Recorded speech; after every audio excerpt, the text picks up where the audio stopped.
ವಿದೇಶದಲ್ಲಿ ತಲೆಮರೆಸಿಕೊಂಡಿರುವಂತಹ ಪ್ರಜ್ವಲ್ ರೇವಣ್ಣ ವಿಚಾರಣೆಗೆ ಹಾಜರಾಗುವೆ ಅಂತ ವಿಡಿಯೋ ಮಾಡಿ ಹರಿಬಿಟ್ಟ ಬೆನ್ನಲ್ಲೇ ಅವರ ತಾಯಿ ಭವಾನಿ ರೇವಣ್ಣ ಅವರು ನಿರೀಕ್ಷಣಾ ಜಾಮೀನಿಗಾಗಿ ಅರ್ಜಿ ಸಲ್ಲಿಸಿದ್ದಾರೆ. ಲೈಂಗಿಕ ದೌರ್ಜನ್ಯ ಸಂತ್ರಸ್ತೆ ಕಿಡ್ನಾಪ್ ಪ್ರಕರಣದಲ್ಲಿ ನಿರೀಕ್ಷಣಾ ಜಾಮೀನು ಕೋರಿ ಬೆಂಗಳೂರಿನ ಸೆಷನ್ಸ್ ಕೋರ್ಟ್ಗೆ ಅವರು ಅರ್ಜಿ ಸಲ್ಲಿಸಿದ್ದಾರೆ. ಕೆಆರ್ ನಗರದ ಸಂತ್ರಸ್ತೆ ಕಿಡ್ನಾಪ್ ಕೇಸ್ನಲ್ಲಿ ಮಾಜಿ ಸಚಿವ ಎಚ್.ಡಿ. ರೇವಣ್ಣ ಹಾಗೂ ಭವಾನಿ ರೇವಣ್ಣ ವಿರುದ್ಧ ಪ್ರಕರಣ ದಾಖಲಾಗಿತ್ತು. ಲೈಂಗಿಕ ದೌರ್ಜನ್ಯ ಮತ್ತು ಕಿಡ್ನಾಪ್ ಕೇಸ್ನಲ್ಲಿ ಈಗಾಗಲೇ ಮಾಜಿ ಸಚಿವ ರೇವಣ್ಣ ಅವರಿಗೆ ಬೇಲ್ ಸಿಕ್ಕಿದೆ. ಈ ನಡುವೆ ಹಾಸನ ಪೆನ್ಡ್ರೈವ್ ಪ್ರಕರಣದಲ್ಲಿ ಪ್ರಮುಖ ಆರೋಪಿಯಾದ ಪ್ರಜ್ವಲ್ ರೇವಣ್ಣ ಅವರು ವಿದೇಶದಿಂದ ಮೇ 31ರಂದು ಬೆಂಗಳೂರಿಗೆ ಆಗಮಿಸುವುದಾಗಿ ವಿಡಿಯೋ ಹೇಳಿಕೆ ಬಿಡುಗಡೆ ಮಾಡಿದ್ದ ಬೆನ್ನಲ್ಲೇ ತಾಯಿ ಭವಾನಿ ರೇವಣ್ಣ ಅವರು ನಿರೀಕ್ಷಣಾ ಜಾಮೀನಿಗೆ ಅರ್ಜಿ ಸಲ್ಲಿಸಿದ್ದಾರೆ. ಇತ್ತೀಚೆಗೆ ಚಾಮರಾಜನಗರದ ಸಂತ್ರಸ್ತೆಯ ಕಿಡ್ನಾಪ್ ಪ್ರಕರಣಕ್ಕೆ ಸಂಬಂಧಿಸಿ ರೇವಣ್ಣ ಅವರನ್ನು ಬಂಧಿಸಿ ಪರಪ್ಪನ ಅಗ್ರಹಾರ ಜೈಲಿಗೆ ಕಳುಹಿಸಲಾಗಿತ್ತು. 6 ದಿನಗಳ ನಿರಂತರ ಕಾನೂನು ಸಮರದ ಬಳಿಕ ಅವರಿಗೆ ಮೇ 13ರಂದು ಜಾಮೀನು ಸಿಕ್ಕಿತು. ನಂತರ ಹೊಳೆನರಸೀಪುರ ಠಾಣೆಯಲ್ಲಿ ದಾಖಲಾಗಿದ್ದ ಲೈಂಗಿಕ ದೌರ್ಜನ್ಯ ಪ್ರಕರಣದಲ್ಲೂ ಮಾಜಿ ಸಚಿವ ಎಚ್.ಡಿ. ರೇವಣ್ಣ ಮೇ 20ರಂದು ಜಾಮೀನು ಮಂಜೂರಾಗಿತ್ತು. ಈ ನಡುವೆ ವಿಚಾರಣೆಗೆ ಹಾಜರಾಗುವಂತೆ ಭವಾನಿ ರೇವಣ್ಣ ಅವರಿಗೂ ನೋಟಿಸ್ ನೀಡಲಾಗಿತ್ತು. ಪ್ರಜ್ವಲ್ ರೇವಣ್ಣ ಅವರದ್ದು ಅಂತ ಹೇಳಲಾದ ಅಶ್ಲೀಲ ವಿಡಿಯೋ ಪ್ರಕರಣಕ್ಕೆ ಸಂಬಂಧಪಟ್ಟಂತೆ ಕೆಆರ್ ನಗರದ ಸಂತ್ರಸ್ತೆಯನ್ನ ಅಪಹರಣ ಮಾಡಿದ ಪ್ರಕರಣದಲ್ಲಿ ಕುಮ್ಮಕ್ಕು ಕೊಟ್ಟ ಆರೋಪವನ್ನ ಭವಾನಿ ರೇವಣ್ಣ ಹೊತ್ತಿದ್ದಾರೆ. ಮೊದಲ ನೋಟಿಸ್ಗೆ ಉತ್ತರಿಸಿದ ಹಿನ್ನೆಲೆಯಲ್ಲಿ ಇತ್ತೀಚೆಗೆ 2ನೇ ನೋಟಿಸ್ ಜಾರಿ ಮಾಡಲಾಗಿತ್ತು. ಆದರೆ ಭವಾನಿ ಅವರು ವಿಚಾರಣೆಗೆ ಹಾಜರಾಗದೆ ತಪ್ಪಿಸಿಕೊಳ್ತಾ ಇದ್ರು. ಇದೀಗ ಮಗ ಪ್ರಜ್ವಲ್ ಪ್ರತ್ಯಕ್ಷವಾದ ಹಿನ್ನೆಲೆಯಲ್ಲಿ ನಿರೀಕ್ಷಣಾ ಜಾಮೀನು ಕೋರಿ ಭವಾನಿ ರೇವಣ್ಣ ಅರ್ಜಿ ಸಲ್ಲಿಸಿದ್ದಾರೆ. ಯಾವ ನಿಯಮದಡಿ ನೋಟಿಸ್ ನೀಡಿದ್ದಾರೆ ಅಂತ ಎಸ್ಐಟಿ ತಿಳಿಸಿಲ್ಲ.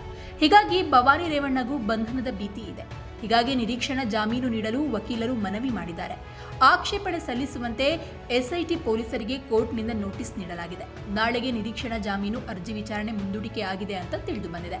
ಇನ್ನು ಲೈಂಗಿಕ ದೌರ್ಜನ್ಯ ಪ್ರಕರಣದಲ್ಲಿ ವಿದೇಶಕ್ಕೆ ಪರಾರಿಯಾಗಿರುವ ಪ್ರಜ್ವಲ್ ರೇವಣ್ಣ ಭಾರತಕ್ಕೆ ಬರುವುದಾಗಿ ಘೋಷಣೆ ಮಾಡಿದ್ದಾರೆ. ಈ ಕುರಿತು ಪ್ರಜ್ವಲ್ ರೇವಣ್ಣ ಅವರು ಹೊಸ ವಿಡಿಯೋ ಬಿಡುಗಡೆ ಮಾಡಿದ್ದು ಮೇ 31ರಂದು ಭಾರತಕ್ಕೆ ಬಂದು ವಿಚಾರಣೆಗೆ ಹಾಜರಾಗುವುದಾಗಿ ತಿಳಿಸಿದ್ದಾರೆ. ಇನ್ನು ವಿಡಿಯೋದಲ್ಲಿ ಏನಿದೆ? ನಾನು ಎಲ್ಲಿದ್ದೇನೆ ಎಂಬ ಮಾಹಿತಿ ನೀಡಲು ಬಂದಿದ್ದೇನೆ. ನಾನು ಎಲ್ಲಿಯೂ ಓಡಿ ಹೋಗಿಲ್ಲ. ನನ್ನ ರಾಜಕೀಯ ಬೆಳವಣಿಗೆ ಸಹಿಸಲಾಗದೆ ಷಡ್ಯಂತ್ರವನ್ನು ರೂಪಿಸಲಾಗಿದೆ. ನನ್ನ ವಿರುದ್ಧ ಪಿತೂರಿ ಮಾಡಲಾಗಿದೆ. ಕೆಲವು ಶಕ್ತಿಗಳು ಒಟ್ಟಾಗಿ ನನ್ನ ವಿರುದ್ಧ ಪಿತೂರಿ ನಡೆಸಿವೆ.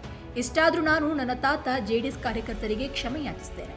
ನಾನು ಮೇ 31ರಂದು ಬೆಳಗ್ಗೆ 10 ಗಂಟೆಗೆ ಭಾರತಕ್ಕೆ ಬಂದು ಎಸ್ಐಟಿ ಎದುರು ವಿಚಾರಣೆಗೆ ಹಾಜರಾಗ್ತೇನೆ.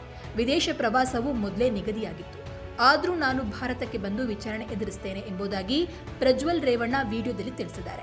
ನಾನು ಇದೇ ಶುಕ್ರವಾರ ಕರ್ನಾಟಕಕ್ಕೆ ಆಗಮಿಸಿ ಎಸ್ಐಟಿ ತನಿಖೆಗೆ ಸಹಕಾರ ನೀಡುತ್ತೇನೆ. ನನಗೆ ಕಾನೂನಿನ ಮೇಲೆ ಅಪಾರ ಗೌರವವಿದೆ. ನನ್ನ ವಿರುದ್ಧ ಮಾಡಿದ ಆರೋಪಗಳನ್ನು ಕೇಳಿ ನನಗೆ ಶಾಕ್ ಆಯಿತು. ಇದೇ ಕಾರಣಕ್ಕಾಗಿ ನಾನು ಕೆಲ ದಿನಗಳಿಂದ ಐಸೋಲೇಷನ್ನಲ್ಲಿ ಇದ್ದೆ.